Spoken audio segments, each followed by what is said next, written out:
Kinuha niya ang telepono, nag-record at nagsabing, "Magandang umaga!" Mula sa tuktok ng bundok Everest, sa taas na 29,000 at 32 talampakan mula sa antas ng dagat, kung saan ang isang maling galaw ay tiyak na kamatayan, isinagawa ni Devin ang sinasabi niyang unang backflip sa pinakamataas na altitude sa mundo. Nag-ingay talaga ang komunidad ng mga mountaineer. Nag-viral sa Reddit ang pagtawag sa kanya ng masasakit na salita, mula payaso hanggang walang respeto sa bundok. Kaya galit ang mga tao at may matibay silang dahilan. Nang mag-backflip si Devin, bumagsak siya malapit sa safety rope na nagprotekta sa lahat mula sa pagkahulog sa bundok.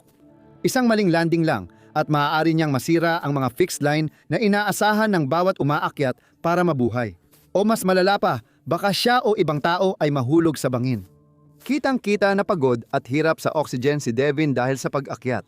Kapag hindi nakakakuha ng sapat na oxygen ang utak mo para gumana ng maayos, kapag 3 araw ka nang walang tulog, kapag literal nang bumibigay ang katawan mo, hindi ito ang tamang panahon para gumawa ng acrobatics.